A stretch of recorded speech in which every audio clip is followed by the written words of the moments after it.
அது மக்களை 742 பேர்லாம் போன பிசினஸ் பார்த்தா லூஃபி குரூப் வந்து அந்த ஊர்ல இருந்து தப்பிக்க பிளான் போட்டாங்க. ஏன்னா நேவி வருதுன்னு சொல்லிட்டு. இன்னொரு பக்கம் என்னன்னு பார்த்தா குரூப் எல்லாம் அங்க போய்கிட்டு இருக்கிறதுல நம்ம லூஃபி ஸ்ட்ரைட்டா வந்து ரெபேக்கா பக்கத்துல வந்து நின்னுக்கிட்டு இருக்கான். நீ என்னதான் முடிவு எடுத்திருக்க, நீ அதை பத்தி யோசிச்சான்னு சொல்லிட்டு கத்திக்கிட்டு இருக்கான். எதை பத்தி கேட்கறான்னா கிரோஸ் வந்து போறது வந்து இவளுக்கு ஓகேவான்னு சொல்லிட்டு கேட்டுக்கிட்டு இருக்கான் லூஃபி. ஆனா அவளும் அழுதுகிட்டு எனக்கு அது ஓகேவே கிடையாதுன்னு சொல்லிக்கிட்டு இருக்கா. அப்ப என் கூட வான்னு சொல்றான். சரின்னு சொல்றா ரெபேக்காவும். சடனா லூஃபி அடிச்சு நொறுக்கிட்டு ரெபேக்கா ஒத்துக்கிட்டு போய்கிட்டே இருக்கான். டேய் இந்த பைரட் எல்லாம் நம்பவே கூடாது சொல்லிட்டு மக்கள் திரும்பி நம்ம லூஃபியை கேப்சர் பண்ண வேக வேகமா ஓடி வராங்க. ரெபேக்காவை விடு ரெபேக்கா விடுன்னு சொல்லிட்டு மக்கள் எல்லாம் கத்துறாங்க. ஆனா நம்ம லூஃபி எல்லாத்தையும் தாண்டி தப்பிச்சு போய்கிட்டே இருக்கான். லூசியை கேப்சர் பண்ண போறேன்னு சொல்லிட்டு துரத்தி வரானுங்க. இதுல ஒரு பக்கம் என்னன்னு பார்த்தா நம்ம லூஃபியை லாக் பண்றதுக்காண்டி நேவி சுத்தி வளைக்குது. எல்லாரும் அவனை நோக்கி சார்ஜ் பண்ணுவான்னு சொல்லிக்கிட்டு எல்லாரும் பாஞ்சு வராங்க. ஆனா நம்ம லூஃபி எல்லாத்தையும் பிளாக் பண்றான். ஏன் வேற பண்றானுங்க.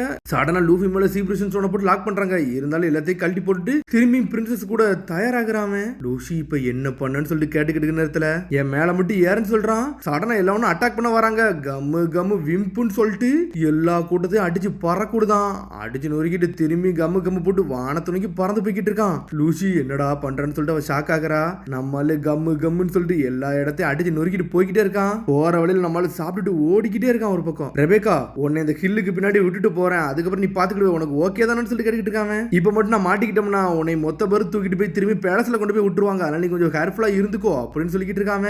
எங்க இருக்காங்க அப்படின்னு சொல்லிட்டு ஒரு பக்கம் கேட்டுக்கிட்டு இருக்கா. சோல்ஜர் வந்து ஒரு சின்ன வீட்டுல ஃபிளவர் ஃபீல்ட்ல இருக்காரா அப்படின்னு சொன்ன உடனே அந்த சின்ன வீடு ஞாபகத்துக்கு வருது. எனக்கு இப்பதான் புரியும் சொல்றா ரெபேக்கா. ஒரு பக்கம் உன்னை நான் கூட்டு போறேன்னு சொல்லிட்டு லூஃபி தூக்கிட்டு போறான். ரொம்ப நன்றி நீ பண்றதுக்குன்னு சொல்லிட்டு அவ என்ஜாய் பண்றா. அதெல்லாம் ஓகேன்னு சொல்லிட்டு நம்ம ஆளு தூக்கிட்டு வேகமா ஓடிக்கிட்டே இருக்கான். அவளும் சந்தோஷமா போறா. இதுல ஒரு பக்கம் கட் பண்ணி கிரோஸை தான் காட்டுறாங்க.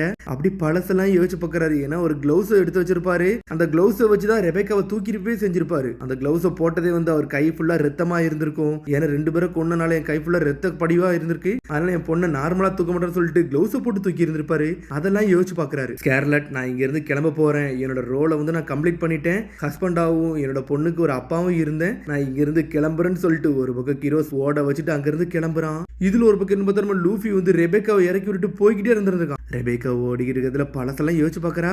அம்மா இது உங்களுக்கு எடுத்துட்டு வந்தேன்னு சொல்லிட்டு சின்ன பூவெல்லாம் எடுத்துட்டு வந்து கொடுக்குறா. அதுக்கப்புறம் அப்பாவுக்கும் கொண்டு போய் கொடுக்குறா. ரொம்ப நன்றின்னு சொல்ற ரெபேக்கான்னு சொல்லிட்டு அப்பா என்ஜாய் பண்றாரு. அதெல்லாம் யோசிச்சுக்கிட்டே ஓடிக்கிட்டே இருக்கா. அம்மா இன்னைக்கு நிறைய பூ வாங்கிட்டு போனாங்கல்ல அப்படின்னு சொல்லிட்டு ஸ்கார்லட் ரெபேக்கா பேசிக்கிட்டு இருக்கா. ஆமா என் கூட இன்னைக்கு ஒரு அழகான பொண்ணு இருந்தனால நிறைய பூ வித்துருச்சுன்னு சொல்லிக்கிட்டு இருக்கா ஸ்கார்லட். உங்க அம்மாக்கு நீ நல்ல வேலை பார்த்து கொடுக்குற ரெபேக்கா, நீ நல்ல பொண்ணுன்னு சொல்லிட்டு கிரோஸ் சொன்னோன்னு அதெல்லாம் நினைச்சு என்ஜாய் பண்ணிட்டு ஒவ்வொரு நினைவுகளா ஞாபகத்துக்கு வருது. தடிக்கெல்லாம் கீழே விழுறா. அதுக்கப்புறம் ரெபேக்கா ஸ்கார்லட் நீங்க கொஞ்சம் பார்த்து இருந்துக்கோங்க, நான் போயிட்டு வரேன்னு சொல்லிட்டு கிரோஸ் கிளம்பிருப்பான். அதெல்லாம் யோசிச்சு பாக்குறாவா. ஃபிளவர் ஃபீல்டு நோக்கி வேகமா ஓடிக்கிட்டே வரா. அதுக்கப்புறம் அவங்க அம்மா கூட அவனால ப்ரொடெக்ட் பண்ண முடிஞ்சிருக்காது. அதெல்லாம் யோசிச்சு பாக்குறா. உங்க அம்மாவை என்னால ப்ரொடெக்ட் பண்ண முடியல, ஆனா என் உயிர் இருக்க வரைக்கும் உன்னை ப்ரொடெக்ட் பண்ணியே தீர்வுன்னு சொல்லிட்டு டாய் சோல்ஜர் சொல்றான். ஆனா எனக்கு எங்க அம்மா தான் வேணும், உங்களால எனக்கு பிடிக்கவே இல்லை சோல்ஜர்ஸா அப்படின்னு சொல்லிட்டு கத்தி இருந்திருப்பா. ஆனா அதுக்கப்புறம் என்ன பார்த்தா அவர் கூட வந்து வாழ ஸ்டார்ட் பண்ணி இருந்திருப்பா. சோல்ஜர்ஸா வந்து ஒரு தைரியமான ஆளு, அவர் கூட வந்து எப்பவுமே நான் இருப்பேன்னு சொல்லிட்டு பாட்டு படிச்சதெல்லாம் யோசிச்சு பாக்குறாவா. நான் எதுவுமே சொல்லல, அவர் கூட தான் நான் இனிமேல் இருக்க போறேன்னு சொல்லிட்டு வேகமா ரெபேக்கா ஓடிக்கிட்டே இருக்கா. அப்புறம் கட் பண்ணி அவரை காட்டுறாங்க. அவரு ஒரு செகண்ட்ல அப்படி பழைய விஷயங்களை எல்லாத்தையும் யோசிச்சு பாக்குறாரு. சின்ன வயசுல ரெபேக்கா கண்டி என்னெல்லாம் பண்ணிருப்பாரோ ஒவ்வொன்னே யோசிச்சு பாக்குறாரு. அவ ஒரு பக்கம் யோசிச்சு பாக்குறா, அவர் ஒரு பக்கம் யோசிச்சு பாக்குறாரு. 2 பேரும் ஒரே வீட்டுல நம்ம வந்து வாழணும் அப்படின்னு சொன்னதுல யோசிச்சுக்கிட்டு ஓடிக்கிட்டே இருக்கா. போற வழியில மரம்லாம் அவளை இடிச்சு தள்ளுது. ஆனா என்னதான் இடிச்சு தள்ளினாலும் எல்லாத்தையும் தாண்டி ஓடிக்கிட்டே இருக்கா. தடிக்கு கீழே விழுறா. திரும்பி ஓடிக்கிட்டே இருக்கா. நீ இனிமேல் ராயல் ஃபேமிலியில ஒரு மெம்பர், அதனால வந்து என்னை மாதிரி யார்கிட்ட நீ அசிங்கப்படக்கூடாது, நீ ராயல் ஃபேமிலியில் நல்லபடியா சந்தோஷமா இருக்கணும் ரெபேக்கா அப்படின்னு சொல்லிட்டு அவர் அங்கிருந்து கிளம்புறாரு. என்னால இனிமேல் இங்க இருக்க முடியும்னு சொல்லிட்டு போய்கிட்டு இருக்க நேரத்துல ரெபேக்கா அங்கேயும் ஓடிட்டு மூஞ்சில காயம் உடம்புலாம் கிழிஞ்சிருக்கு. ஸ்ட்ரெயிட்டா அவங்க அப்பாவை பார்க்க வந்துட்டா. என்கிட்ட பொய் சொல்லாதீங்க அப்படின்னு சொல்லிட்டு கத்திக்கிட்டு இருக்கா. அந்த லெட்டரா அது ஒன்னும் பொய் ஒன்னும் கிடையாதுன்னு சொல்றான் கிரோஸ். ஒரு பக்கம் ஒரு காலகட்டத்துல ஒரு தேவையில்லாத மனிதன் வந்து எல்லாரும் கூட சண்டை போட்டுக்கிட்டு இருந்தான். அவனுக்கு எந்த ரீசனுமே இல்ல, நான் மக்களை வர கொண்டிருக்கேன், அது உனக்கு தெரியுமான்னு சொல்லிட்டு அவர் கேட்டுக்கிட்டு இருக்காரு. நான் ஒன்னும் பிரின்ஸோட பொண்ணு ஒன்னும் கிடையாது, அது எனக்கு தெளிவா தெரியும், நான் யார மாதிரி இருக்க விரும்பவே இல்லைன்னு சொல்லிக்கிட்டு இருக்காரு ரெபேக்கா. இங்க எத்தனை பேரை கொன்னாலும் உங்க கையில ரத்தம் படிஞ்சாலும் எனக்கு அதெல்லாம் தேவையே கிடையாது, எனக்கு ஒரே ஒரு அப்பா தான், நான் கிரோஸோட பொண்ணு, அது மட்டும் தான் எனக்கு தெரியும் சொல்லிட்டு ரெபேக்கா அழ ஆரம்பிச்சிட்டா. என்கிட்ட போய் சொல்லாதீங்க அப்பான்னு சொல்லிட்டு அழுதுகிட்டே இருக்கா. நீ சந்தோஷமா இருக்க நாள் வரைக்கும் உன் கூட எப்பவுமே நான் இருந்துகிட்டே இருந்திருப்பேன் அவர் அப்படின்னு சொல்லிட்டு கிரோஸ் ஒரு பக்கம் நாள் பேசி இருந்திருப்பாரு. அதெல்லாம் யோசிச்சு பாக்குறா. அப்பா நீங்க எப்பவுமே என் கூட இருப்பேன்னு சொல்லி இருந்தீங்கல்ல சோல்ஜர்ஸா அப்படின்னு சொல்லிட்டு ரெபேக்கா பாஞ்சு பறந்து வரா. சொல்றாவா. ஆமா நான் தான் உங்க அப்பா, அது உண்மைதான் சொல்லிக்கிட்டு இருக்க நேரத்துல அப்பா நம்ம எல்லாம் ஒன்னா வாழுவோம் அப்பா அப்படின்னு சொல்லிட்டு ரெபேக்கா அழுதுகிட்டே இருக்கா. சடனா கிரோஸ் வந்து சத்தம் போட்டு அழ ஆரம்பிச்சிட்டான். கடைசியில அப்பாவும் பொண்ணு ஒன்னா இணைஞ்சிட்டாங்க. அதுக்கப்புறம் என்ன காட்டுறாங்கன்னா வியோலாவை தான் காட்டுறாங்க.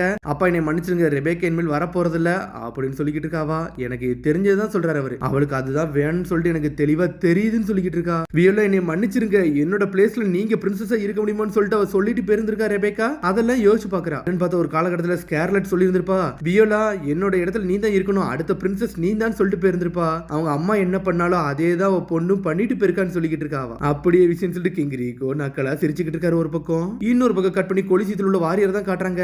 டேய் முகிவரா லூஃபி இன்னும் வரவே இல்லடான்னு சொல்லிக்கிட்டு இருக்கானுங்க. லாவும் இன்னும் வரல. என்னடா ரெண்டு பெரிய தலைகள் இங்க வராமலே இருக்கானுங்க, எங்க தாண்டா போனாங்கன்னு சொல்லிட்டு பாட்டலையுமே எல்லாரும் பேசிக்கிட்டு இருக்கத்துல ஒரு பக்கம் ஃபூஜிட்டோரோ பாஞ்சு பறந்து இவங்களை அட்டாக் பண்ணலான்னு வரான். ஃபூஜிட்டோரோன்னு சொல்லிட்டு ஷாக் ஆகுறாங்க. ஆனா நம்ம சோரோஸோட வச்சுட்டு தயாரா நின்னுக்கிட்டு இருக்கான். இன்னொரு பக்கமா நம்ம லூஃபி ஜெட் வகத்துல ஓடி வந்துகிட்டு இருக்கான். காய்ஸ் இருங்கடா நான் வந்துட்டேன்னு சொல்லிட்டு அதுக்கப்புறம் பார்த்தா ஒரு வைஸ் அட்மிரல தான் காட்டுறாங்க. அவர் சொல்லிக்கிட்டு இருக்காரு, முகிவராவை பிடிக்க கண்டி ஈஸ்ட் போர்ட்டுக்கு ஆல்ரெடி ஆள் அனுப்பிச்சிட்டா, கவலைப்படாதீங்க, எங்க போனாலும் லாக் பண்ணிடலாம். இதுல ஈசோஸ் அவர் இன்னொரு நோக்கி எடுத்து நோக்கி போயிட்டு இருக்காரு. அங்கேயும் நம்மால் இவனை லாக் பண்ணி தூக்கிடுவான்னு சொல்லிட்டு பேசிக்கிட்டு இருக்க நேரத்துல இங்க ஃபுஜிடோரா தான் காட்டுறாங்க. ஸ்ட்ரெயிட்டா லூஃபி குரூப் நோக்கி வந்துகிட்டு இருக்கான். நம்ம ஜோரோ அங்க நின்னுக்கிட்டு இருக்கான். ஜோரோ சென்பாய் இங்க இருந்து நீங்க கிளம்புங்க, என்கிட்ட என் ஃப்ரெண்டை விடுங்க, நாங்க இதை பாத்துக்கிறோம்னு சொல்லிட்டு பார்ட்டலுமியும் கொலிசீத்தில் உள்ள வாரியரும் வருஷ கட்டி நின்னுக்கிட்டு இருக்கானுங்க. ஈஸ்ட் போர்ட்டுக்கு போயிட்டீங்கன்னு சொல்லிட்டு வைஸ் அட்மிரல் கேட்கறான். எங்கெல்லாம் போக முடியல, இங்க ஒரு பிரச்சனை ஆயிடுச்சுன்னு சொல்றானுங்க. என்னடா பிரச்சனை ஆயிடுச்சுன்னு சொல்லி கேட்டுக்கிட்டு இருக்கான். நாங்க கன்னை வச்சு சுடுதுக்குள்ள எங்க கன்ல உள்ள கன் பவுடர் எதுவுமே காணோம், எல்லாமே மிஸ் ஆயிருச்சுன்னு சொல்லிக்கிட்டு இருக்கானுங்க. பார்த்தா ஃபேரிஸ் வந்துட்டாங்க.